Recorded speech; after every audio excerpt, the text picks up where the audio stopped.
Thank you. I don't have too much to add to that other than to say that, as Senator Santana pointed out, this is an election year, and the state Senate is not on the ballot at all this year, and so the sort of trajectory of the state Senate on criminal justice reform is not going to change wildly based on anything that happens this fall. But I do think that what happens with the state House will make a big difference in terms of the conversation that is taking place in the state Senate. And also the personalities matter as well, right? There might be a little bit of shuffling of the personalities in the state Senate for one reason or another, and that could play into it. But once again, the biggest change that could happen in the next year would be if the state House were to tip towards the Democratic side, and we were to have sort of two legs of a three-legged stool, being the House, the Senate, and the governor being Democratic. That would put us in a position to have different sorts of conversations. Because the way it works right now with the Republican Senate and the Republican House, these ideas that tend to be more supported by the Democrats just don't even get considered for all sorts of political reasons. Now, if we could somehow otherwise change that dynamic, if we could somehow otherwise get individuals like Speaker Chatfield and Senate Majority Leader Shirkey to go from being lukewarm, maybe even accepting to allowing some criminal justice reforms forward, to instead becoming champions of criminal justice reform, if they were to suddenly see this as their moment and their area of policy to really get a lot done, maybe some things could happen more quickly. But right now, it doesn't look like that is the outlook that they have. It looks like they're more or less focused right now on the next step, which I think is expungement. That's been held up unnecessarily, I think, for several months. But that's kind of, I think, what they're chewing on right now in criminal justice reform. And then the next thing in line is probably going to be bail reform.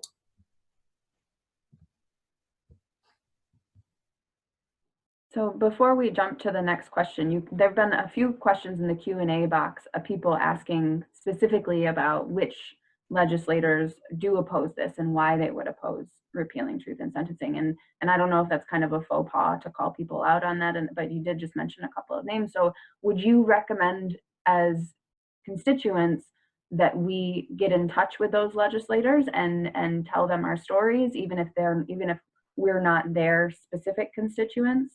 Does that question make sense?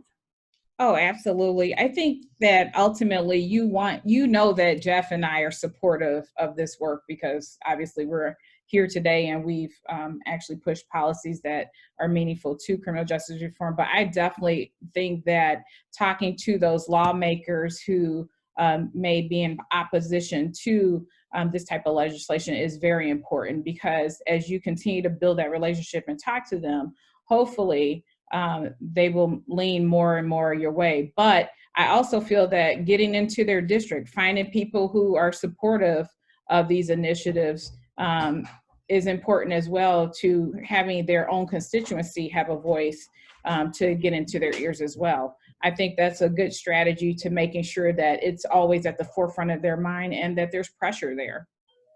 So. I think Senator Santana hit the nail on the head. It's the issue, at least in my mind, talking to my colleagues, isn't so much that they are opposed. It's more that this isn't on their radar and isn't a priority for them, and they, just as soon, focus on things that maybe were on their brochure when they ran for office. And that's that makes a lot of sense, I hope, to folks out there.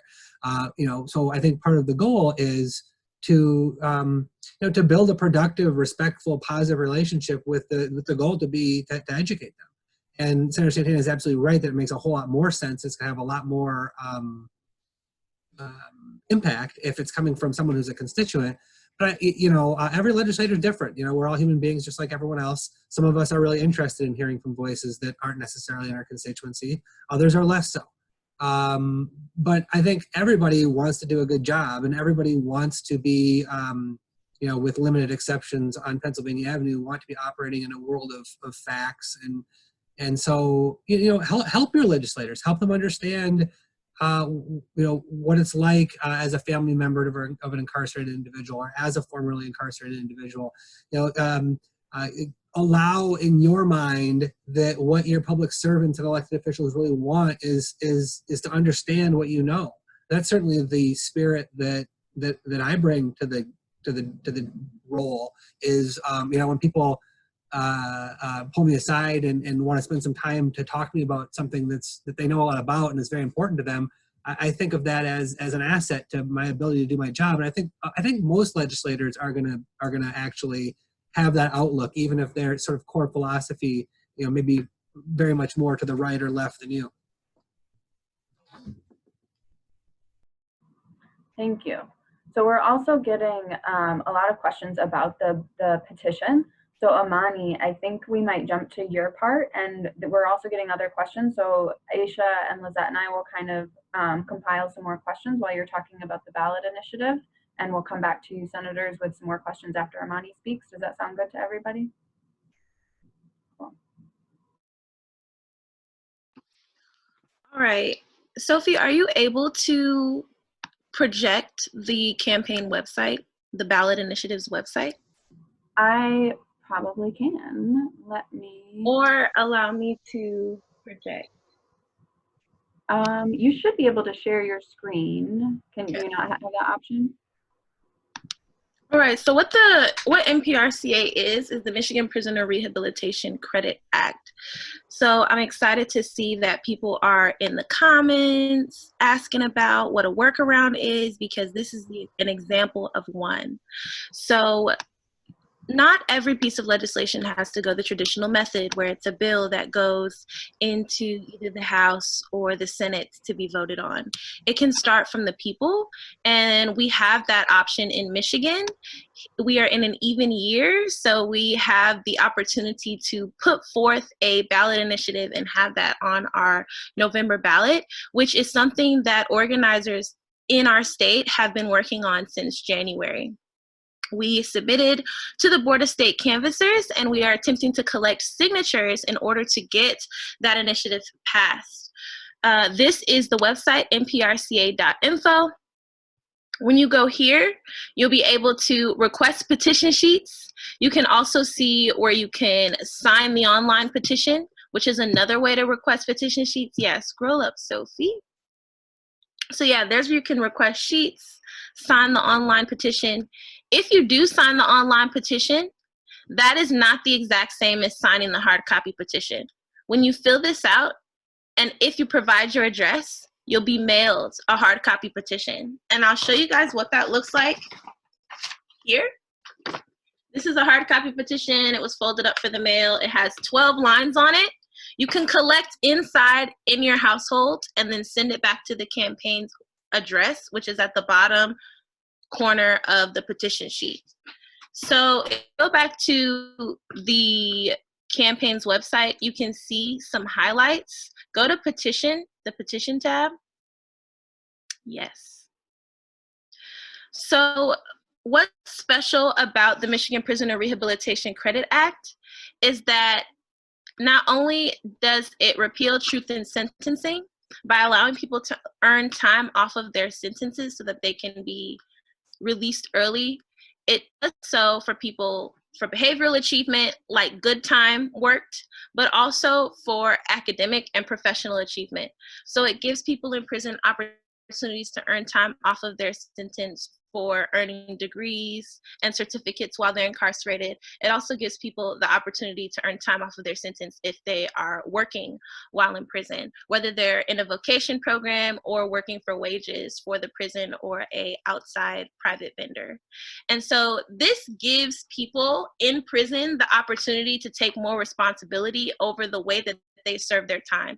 It doesn't automatically give everybody the option of coming home early. It gives people the choice and the responsibility to make that choice over participating in different programs, activities, and behaviors that would enable them to come home sooner.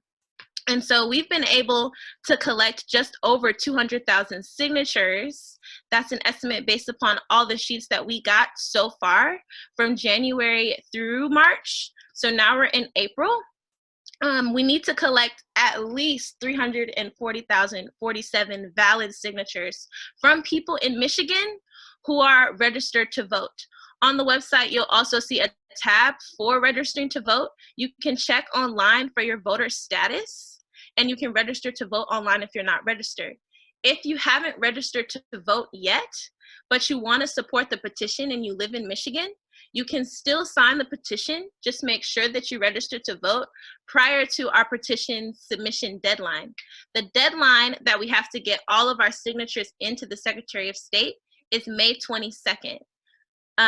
We've been on lockdown since March, so we've definitely had to change our strategy of how we're collecting signatures, which is why we're relying on collecting addresses through the online petition or having people request sheets on the website. So those are two ways that you can show your support online, that you can become a part of the email list, that you can get updates on what we're doing and on events like this, and so that you can also receive a hard copy petition. The hard copy petition sheet is what needs to be filled out and returned back to us in order for us to have the signatures counted towards the ballot initiative. So the ballot initiative process is relatively simple. One of three things can happen once we collect the required number of signatures. When we collect those signatures, I would urge everyone to send in your petitions by May 18th because we want to have everything that we need for the 22nd. So please send in all the sheets that you have been sitting on through all these months, every signature you've collected, whether you filled your sheet or not, by the 18th. We will submit those petitions that we get. And the P.O. box, for those who don't know, is 2278 Detroit, Michigan 48202 for anyone who's on the phone. But I'll type that in the chat box too. We'll submit those petitions May 22nd, and then the legislature will discuss, and they have 45 days to respond as to whether they are accepting the initiative or rejecting the initiative. They can accept it as is, to which we would be able to have the petition as is go into law, or they can accept with recommendations. So the legislature may recommend that in order for it to go into effect now, that the petition's earned credits are not going to be retroactive. We would have to decide as a community whether we agree with that suggestion or not. They could also suggest that the signature, that we have enough signatures that can go into law, but they're not going to take the educational credits portion. Maybe they'll only allow the behavioral credits or the working credits portion. So it's a negotiation if they accept with recommendations.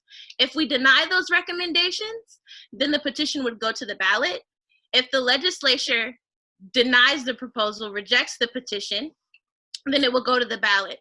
So the petition, once we collect the number of signatures that we need, would go to the legislature and either be accepted or rejected and go to the ballot. And so our ideal circumstance would for it to either be accepted as it is or accepted with recommendations that we can agree with, or that it goes to the ballot. Those are all viable options once we collect the number of signatures that we need. It will go to the November 2020 ballot if that were the case. And so I believe that answers most of the questions that I saw. I definitely want to highlight some ways that people can support the Michigan Prisoner Rehabilitation Credit Act. And again, that's through requesting sheets using the button at the top right of our website, nprca.info. You could also download a petition sheet and you can send that to a printer to have it printed out. We have a lot of petitions though, so you may as well just sign online or request sheets and we can send them to you because it might be difficult to get to the printer right now. So those are some great ways to support. We also have a site called Repeal Truth in Sentencing. I'll put that in the chat box. And it gives you different suggestions. Actually, if you go to the homepage of the website, you'll see the remote advocacy guide and you can click on that. That's the same link. And that will give you suggestions and scripts that you can use on social media, to email your representatives, to email the governor, to email directors of corrections like Heidi Washington or different prison officials. There's also numbers that you can call to tell people that are in positions of power about your experiences and why you want to see truth in sentencing repealed and why you want to see sentencing guidelines change in our state. And so that's a remote advocacy guide that anyone can use, especially if you're in Michigan, and if you want to go the extra mile above simply signing the petition.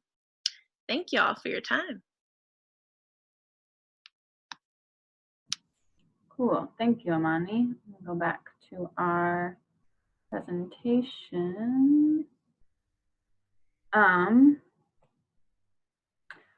So there was one question, I'm looking at my notes here, not that one that's on the screen. There was one that I saw in the chat box, or maybe it was the Q&A, that seemed really interesting. So it was, in addition to educating legislators on this issue to try to gain traction about repealing truth in sentencing, has any thought been put into muting the impact of lobbyists on legislators that are influential in opposing this type of legislation, whether it's truth in sentencing or any other criminal justice reform legislation?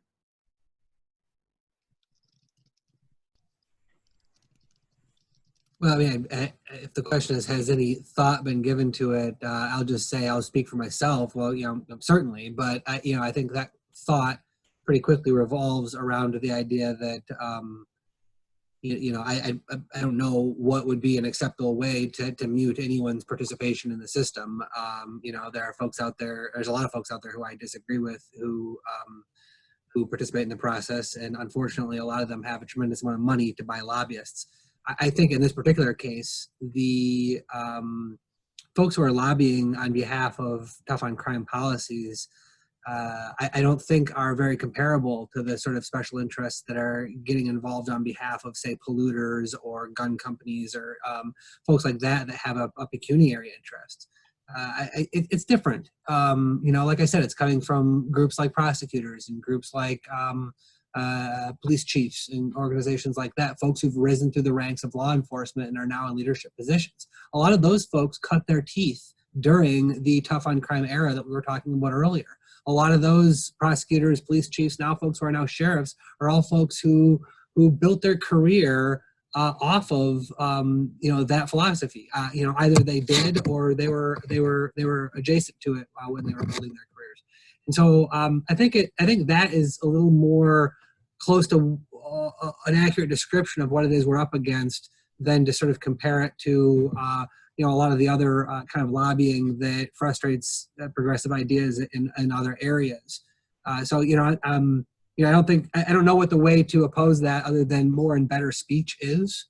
And that's why I think I tried to use the word educate a couple times, because I do think that this is one of these issues where the opposition is there, but their arguments aren't particularly strong. And if we can push through them with, both the volume of people who are pushing for change and with better arguments, that we can have success.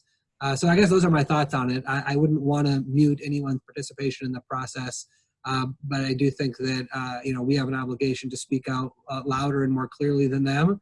And I think that there's an important story to tell around why some of the leadership of law enforcement is so out of step with what are the best practices in public safety and what are the best practices in terms of what do we know works with smarter criminal justice, now that we've learned from the failures of those policies in the past.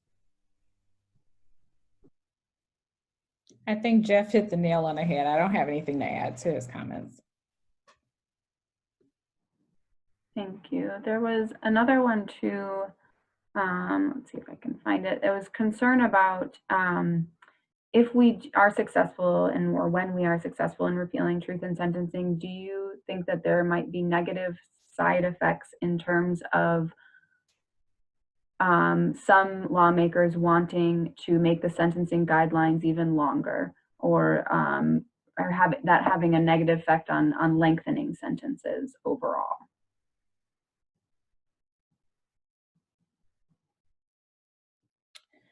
I think that,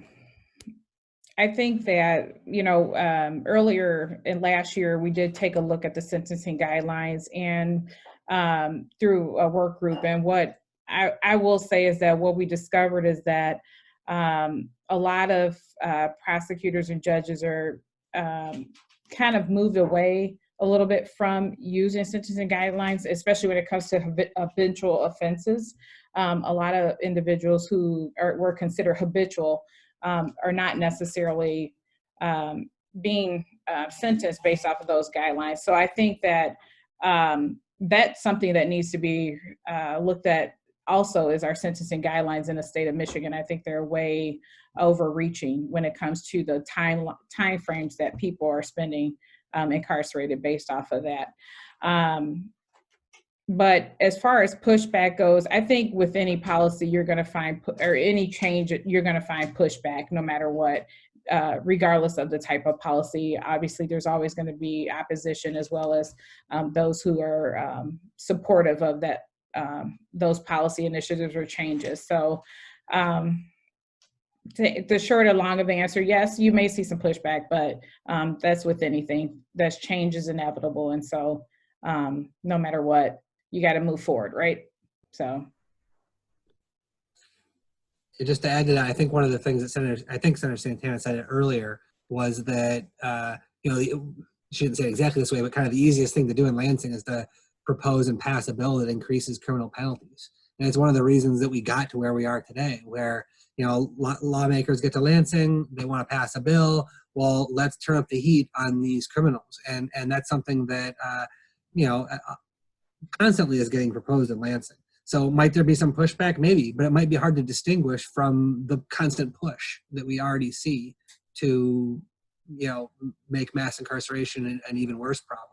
I guarantee you, if we go through all the bills that have been introduced this year, you're going to find a whole number of them that turn up the heat, increase penalties, create new crimes. So.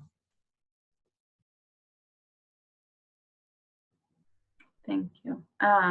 And then another question that we've been getting is kind of clarification on, because what Pete was talking about in the beginning, how we had good time and then we had disciplinary credits, and then we had truth in sentencing, and each time that a new system was in place, it applied initially to only a few people based on their convictions, and then applied to everybody, or sometimes it's a very complex system now. And Amani, I think the MPRCA is meant to be something that applies to everybody, correct? So Senator Santana, with the policy that you had mentioned earlier that people are working on, that is kind of a workaround, could you clarify whether or not that would be something that applies to everyone across the board, that workaround, whether this what did you call it, productive credits?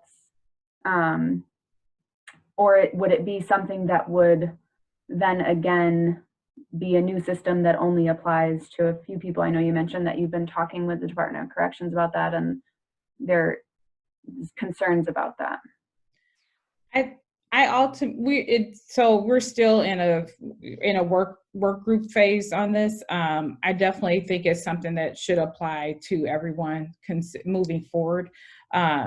Or just in general, I think it should apply for those individuals who are currently incarcerated. I don't necessarily know if it would apply to individuals who are in a lifer situation, but definitely, like I said, it's a work in progress. We're still in the process of trying to do discovery and figure out how those credits would apply to individuals. So we haven't come up with a resolution to that, but that's where constituents and others who have weighed in by way of sending letters to my office has been a way of support to kind of sculpt the way that policy will be drafted. We are looking at best practices from other states to see what they do. Obviously, other states have good time credits and other ways of making sure that they can reduce individual sentences. But to answer your question, it's a work in progress. We have been working with several people from the department to kind of get some type of just questions answered and looking at overall how this policy would be implemented. But it is still a draft situation at this point.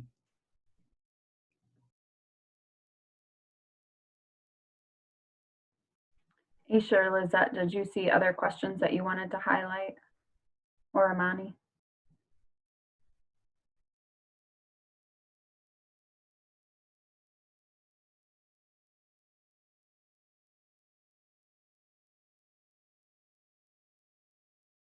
One question that I found, I don't know if Amani addressed, I can't recall if she mentioned this when talking about the Credit Act, but so with the deadline coming up in May, is there any way to like push that due to the pandemic, or is there any way that we can advocate for the push of that, or is May 22nd just like the final deadline?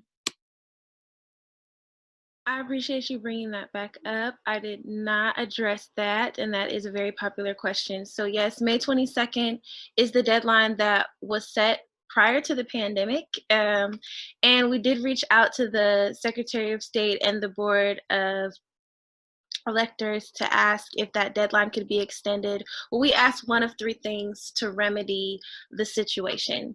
Whether the deadline could be extended, or if the signature requirement could be reduced, or if we could collect signatures online. None of those requests were approved. We reached out with a coalition of organizations that also had ballot questions. So that also included the LGBTQIA civil rights group, the Free Fair Tax group. We were denied then, and then I also reached out individually, and those requests weren't approved. We are still a potential ballot question.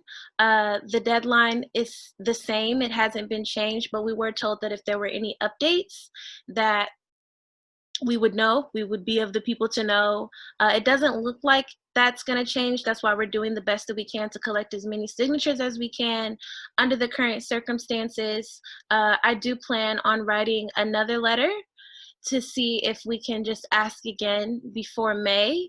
And if people are interested in signing on to that letter, let me know, and I can definitely invite people to be a part of that process, because it looks like people want to try again, and I'm totally up for that because time is of the essence.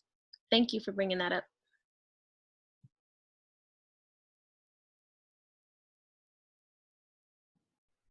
Thanks, Amani.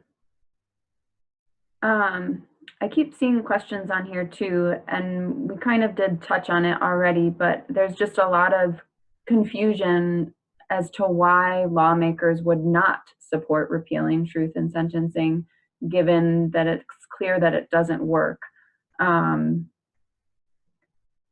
And I think, Senator Irwin, you really mentioned, you talked about this a lot already, that it's politics, and it's just not something that is on the forefront of people's minds right now. And that's why we as constituents need to go out and educate our legislators. Some people have been asking specifically, which legislators should we reach out to? Who should we talk to and educate about this issue?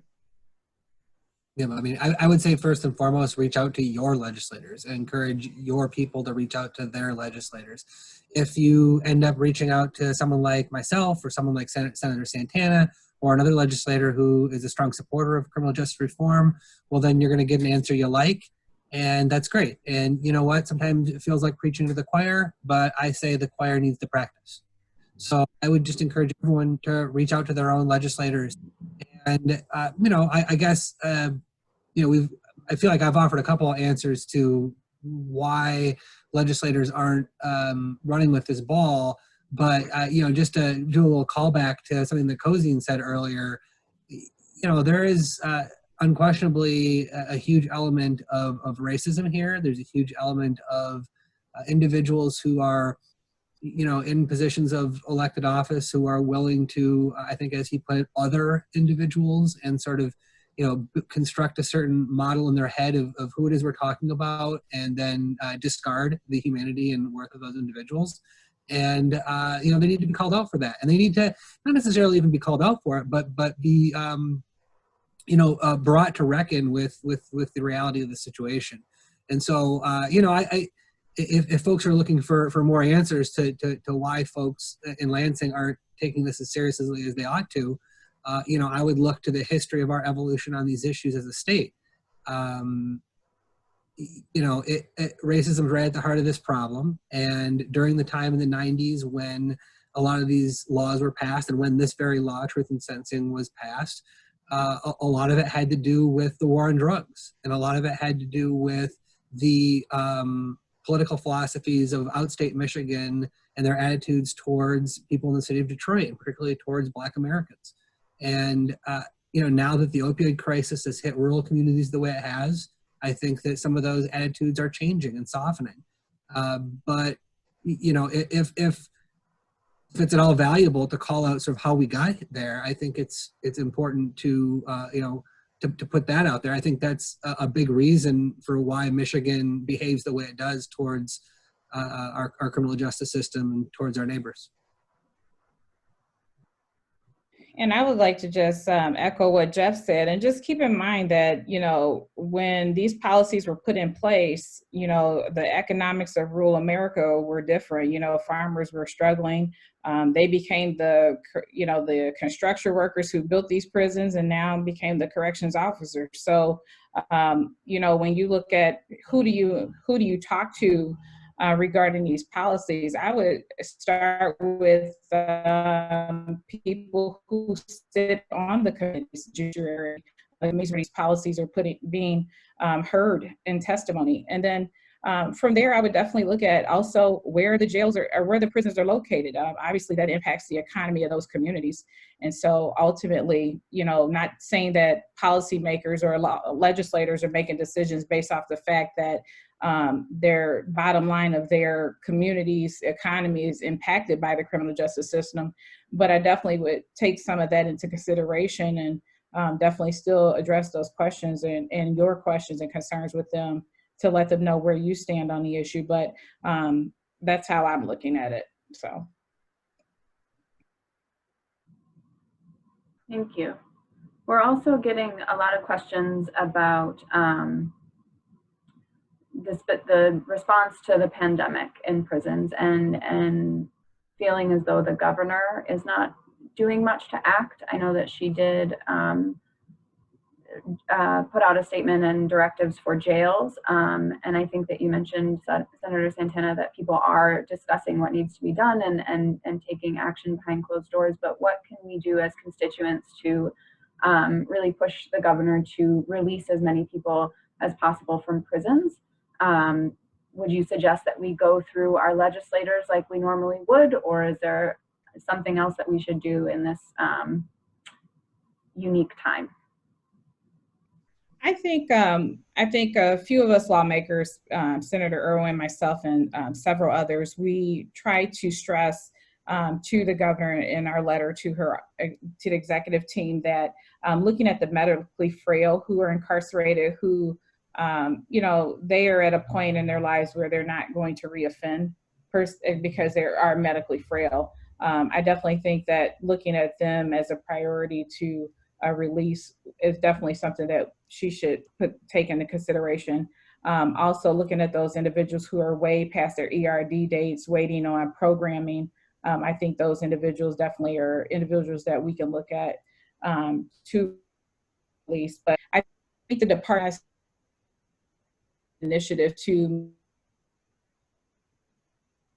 a weekly basis to let us know what they're doing to combat the pandemic that we're currently dealing with when it comes to COVID-19. Obviously, there have been individuals who have been impacted in the corrections facility. So I think there's a move to move some of those individuals and quarantine them for public safety perspective. But I think also we have pushed on the department as well to make sure that the proper equipment is available to those individuals. But for those individuals who are close to their ERD dates and who are medically frail, I definitely hope that there's a push and initiative from the executive team to move to get those individuals home to their families, with making sure that they're released in a safe manner, and also making sure that they have the proper resources available to them. Yes, and so I would just buttress that by saying definitely write the governor. And to Senator Santana's point, one of the things that you can help her understand by writing her a lot of letters is that there is community support for these individuals who are coming home, and so she's the only one. The governor is the only person who has the power under the Emergency Management Act and also under her powers of commutation of the Constitution to release people.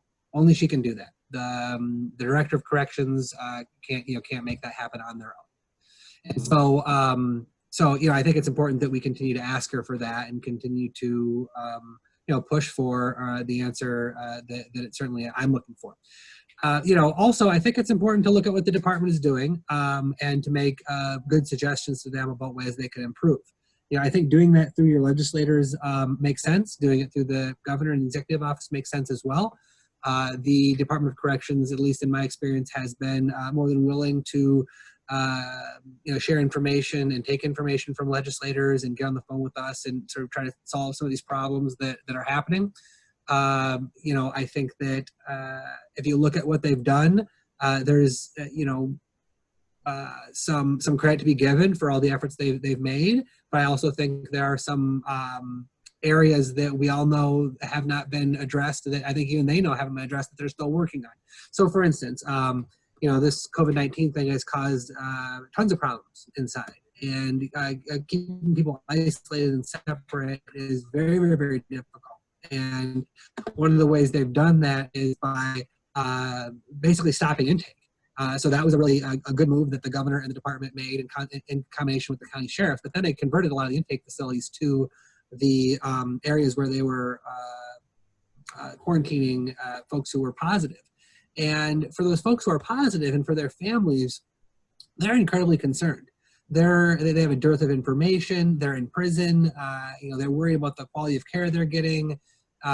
Even those of us who are getting care at the best facilities in the world don't even have the greatest information about COVID-19. And here they are in prison and they're scared. And so one of the issues that I think we're trying to address is how do we get them some sort of communications technology so that they can talk to their family and their family can talk to them. That's something that they've been working on that I don't think they've been as quick to get done as some of us would like. So I think they deserve a lot of credit, but I also think that those of you who know the areas where there are holes, please work through your legislators. Tell us what you're seeing and tell us what you know, and we'll pass it on to the department and try to work with them on it. The legislature did include about $25 million for the Department of Corrections. Exactly $25 million for the Department of Corrections in our recent appropriation related to coronavirus response. That was Senate Bill 151. The department is, I think really going out of their way around the lines of PPE and all that. But, as people who are listening know, there's a shortage of PPE in the healthcare space. And so, all of that has been slow to roll out. So I think we're all trying to keep on top of the information. We're all trying to keep on top of the department to let them know what holes we're seeing. And, I don't want to beat up on them too much because in talking to the folks over at the department, I do think that there's a ton of folks over there who are concerned about, their charges. They're concerned about their responsibilities and they're trying to do the right things. But there's a lot to be done. And one of the things that I think I tried to communicate to the governor in my communications to her and her team are that, inside a prison, there's only so much you can do to accomplish social distancing. There's only so much you can do to try to spread or to try to stop the spread of an airborne respiratory virus. It's maybe not unique, but it's a rare problem that deserves some rare attention.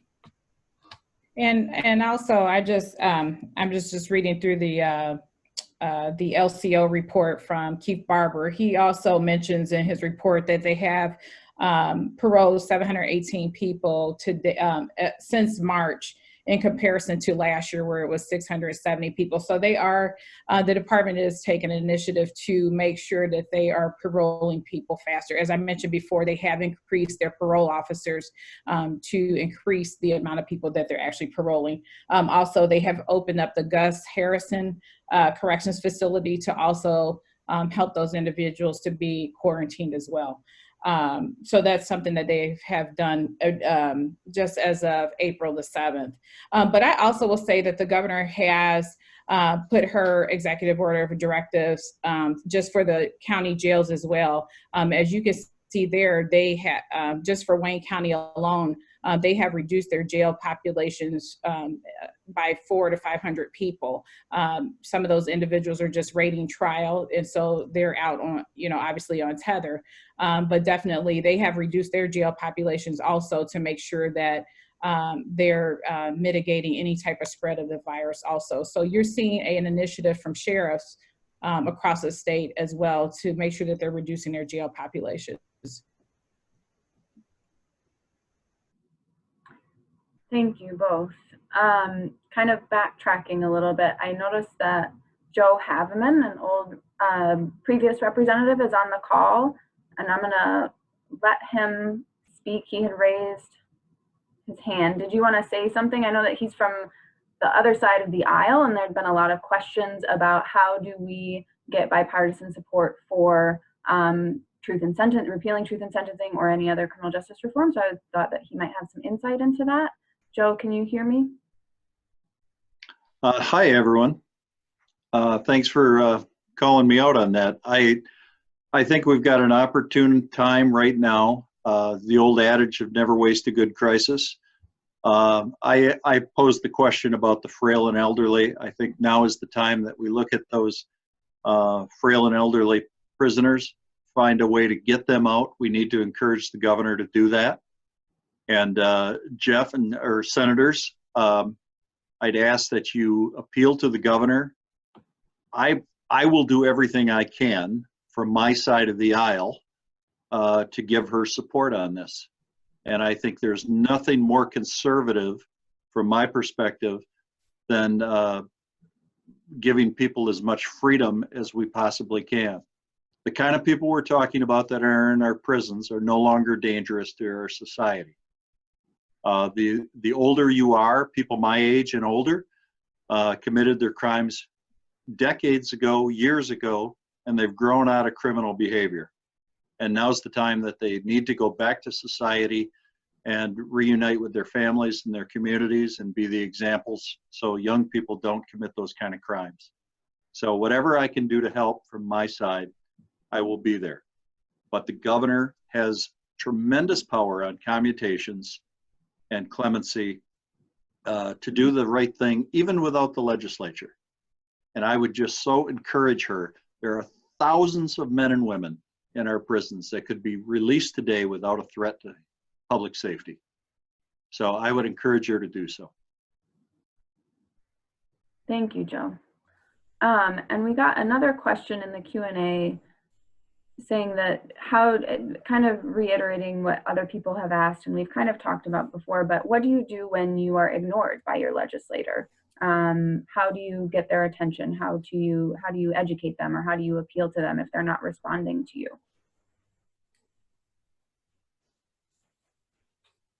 Well, there's always an election. That's one way to get their attention.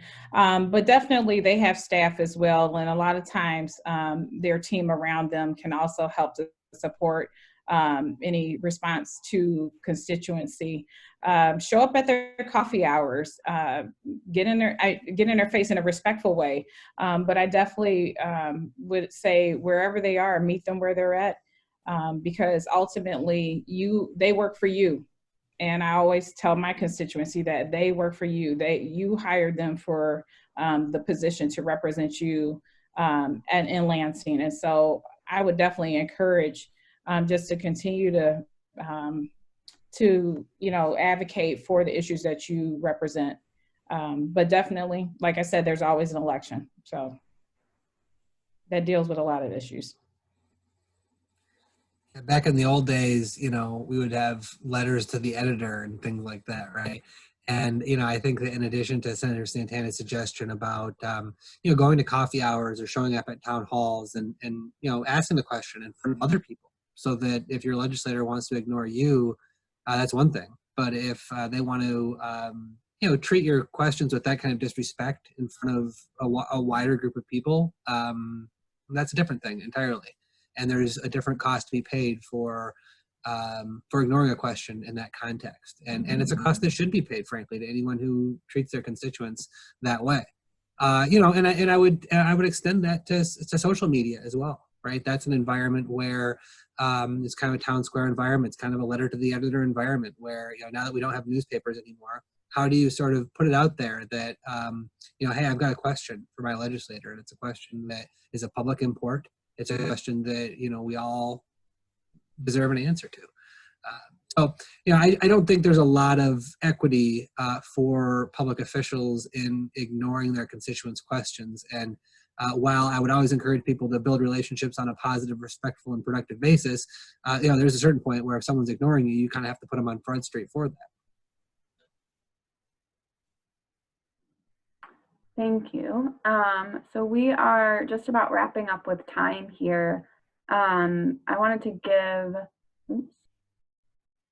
Pete and Cozine a chance. I don't want to put you on the spot, but if there's any comments that you want to say before we close out with the senator's final comments, you're welcome to. If you don't want to, that's totally fine too. But I know you both have unique insights and experiences, and if any of what we talked about tonight, there's something that you want to highlight or anything that you'd like to say, you're welcome to.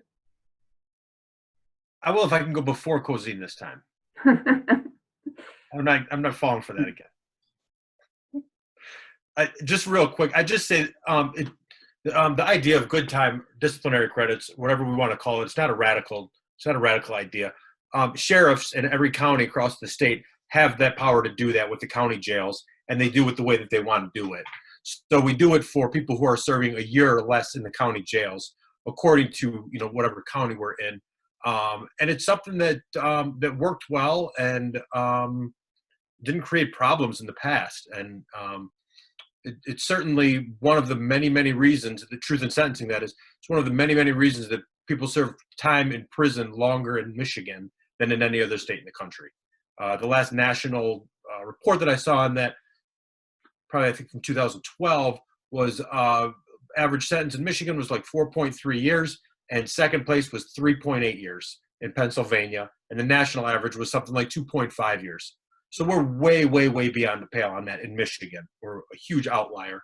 And I guess just one other consideration, a lot of questions about the retroactivity application of anything that does get done. I know that because of the convoluted different sentencing schemes that we've got in the past, I know the easiest way for the Department of Corrections to handle it would definitely be to have it uniform across just across the board.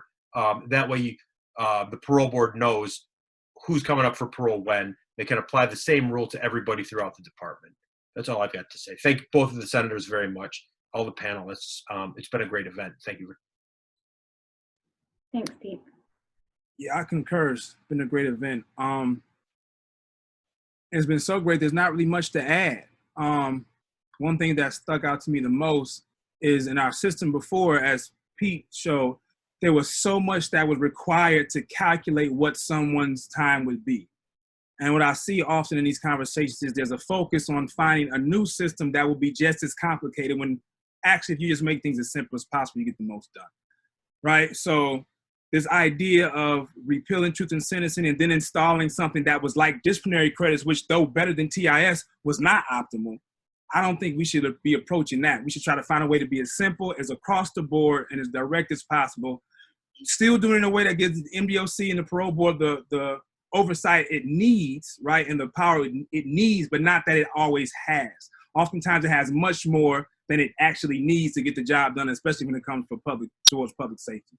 So those are the things that I would add on, and think it's something we really need to think about as we approach and we contact our representatives. We make sure we're not trying to create a more difficult solution than the ones we've had before. Well said, Cozine. Thank you. Amani, did you want to say any final thoughts? I appreciate both the senators, Irwin and Santana, for being here. And I appreciate all y'all for coming into this discussion, making it happen, and for your support of the People's Initiative that we've got going. It was started on the inside, and it's led by people on the inside, sustained by them. So I just wanted to bring them into this space and thank the folks that are at the different institutions that are making these conversations happen. I'm sure a lot of them told y'all to be on this call, so I just want to send my love and appreciation and solidarity to all the folks on the inside that are with us. Thank you. Thanks, Amani. And then senators, if you have any final thoughts or comments, you're welcome to share those as well. Otherwise, I'll end out with a closing comment.